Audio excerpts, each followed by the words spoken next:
Welcome, everyone. My name is David Kelly. I'm the Program Director for the eLearning Guild, and it's my pleasure to welcome you to another Twist Conversation. Today, I'm pleased to be welcoming Mal Poulin from Ansili. Welcome, Mal. Great. Thank you, David. Much appreciated. Thanks so much for joining me. I know we've had a couple of issues with the technology trying to get this conversation going, so I'm happy that we're able to get together today. And we're going to be discussing performance support. You're going to be one of our speakers at our upcoming Performance Support Symposium. I know it's a topic that you've got a lot of passion around. So can you tell me a little bit, first introduce yourself to our group, and can you tell me a little bit about why you're so passionate about performance support and how you feel organizations should be looking at performance support to win this performance support game? Great. Thanks. Yeah, as David said, my name is Mal Poulin. I'm the Director of Product Strategy and Marketing at Ansili. And as he said, we're the platinum sponsor of the event in September. And we are very passionate about it. I'm very passionate about it. Where I think that stems from is I've been at the whole corporate learning and education game for over 30 years. And I started as a technical classroom instructor all the way to where I am now. And I think what's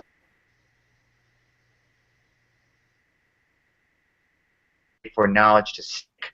So in other words, you have a class, that's great. However, wouldn't it be nice if that actually transferred to the workplace? So as people did their jobs, they interacted with software, they were ever present within a business process, they knew what to do all the time, regardless of when they took training, if they took training, but just as importantly, what changes on a day-to-day. We need a way to actually transition or leverage, as we'll see, everything that was done and invested in the classroom right to the work process.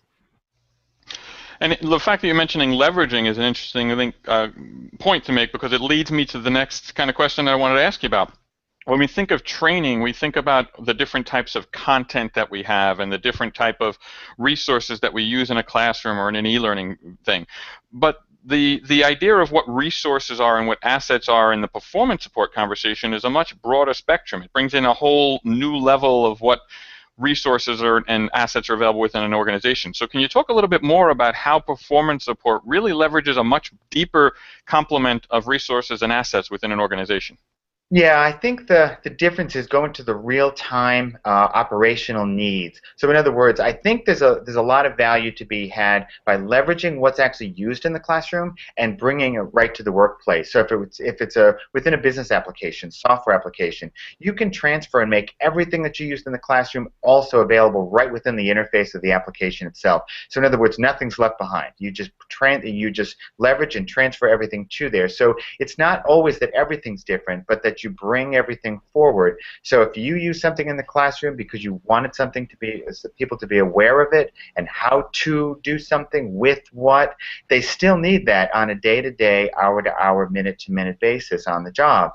But the difference, I guess, is that sometimes they need not to know just how to do their job, but also with what to do their job. So because of that, we sometimes need to provide other information, links to current information that's either on the web, the intranet, or the extranet, information that's maybe current for people to do their job, whether it's truly driving the truck or behind the desk in front of a PC. What do they need to know to do their job today that they didn't know yesterday? So it's not all just about, if you will, the navigation down the road in the truck or the navigation on the PC with the transactions, but it's also, what do I use from a data perspective?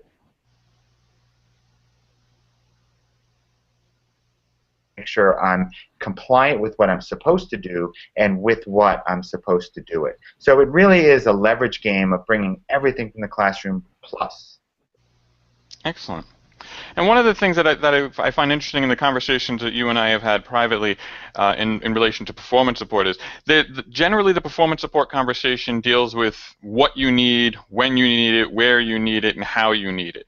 But there seems to be this almost unspoken understanding that that's always, there's an awareness level with that. So the performance support that I'm going to be getting is someone where I need it, when I need it. I'm aware of that as the worker, and I know that I need this performance support, and we're trying to get it to this person. But there's another conversation that you don't hear that often in this in performance support world, where what if I'm not aware that I need that support? And that's something that you and I have chatted about. I'd love to hear a little bit more about those two worlds, as the I know I need the support, but what about when I don't know I need the support? Where does that fit into the puzzle? Yeah, it goes back to one of the sessions we're going to do in September at the symposium, and that's the push-pull of information. There's an awful lot of discussion in the past couple of years about sharing and providing information to make available what people need to do their jobs. However, that goes back to exactly what you just said. People don't always know what they need to do their job. It's like it's the old phrase, just like, oh, if I only knew what I needed to know. Well, now we're really talking about actually providing the capability not just for the learner to pull information that's made available, but also for the business leader, the subject matter expert, or the mentor to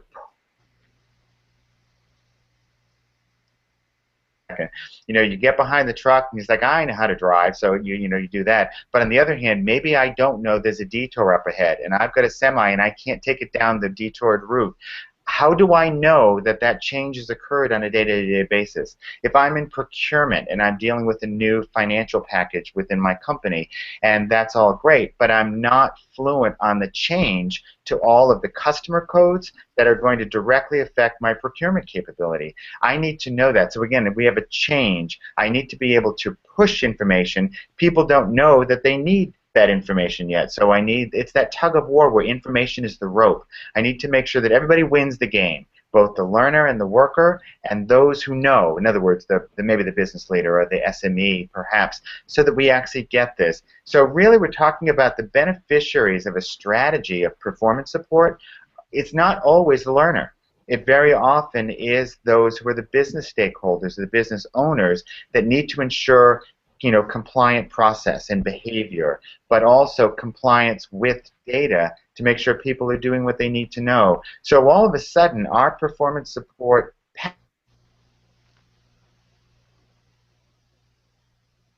a lot of talk also the millennials about their learning styles and all that, and I get that, and I believe that yes, they're a little bit different. I think their biggest differentiation, to be honest, is impatience.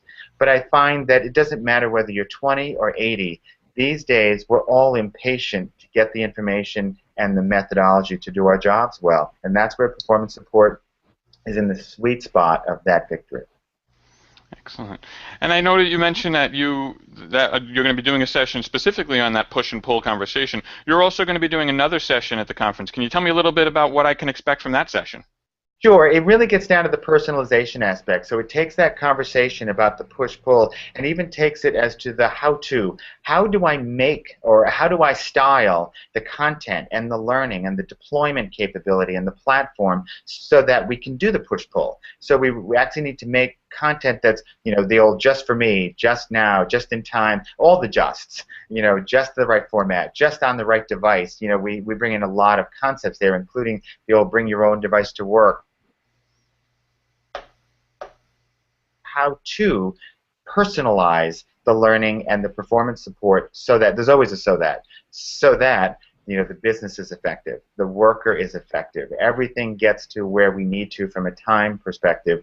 And again, even though that sounds like it's all about that learner, yes it is, it's really all about the business. So when we go for our next year's budget request to the CFO, we show effect. We actually can show with analytics and hard data, here's what we did this year, here's the change in performance in the business, here's what we need next year to continue this personalization of learning and performance support.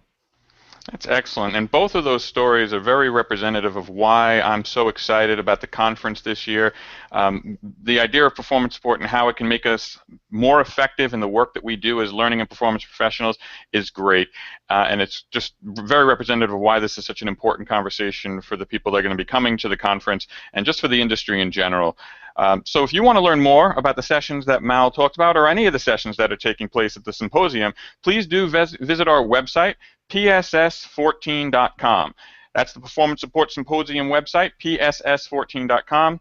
The symposium is taking place September 8th and 9th in Boston, Massachusetts, and registration is still available online. So please visit our website, pss14.com, for more information. Mal, I want to thank you so much for taking the time to chat with me today. I know we had some technical issues with Google, and it was creating some problems for us. So this was a great conversation, and I'm really glad we were able to get the time to sit down and to chat together. Me too. Thank you very much for your time, and I'll see you soon. Absolutely. And we will see you in Boston or next time online in Twist Conversations. Thanks for watching, everybody. Take care.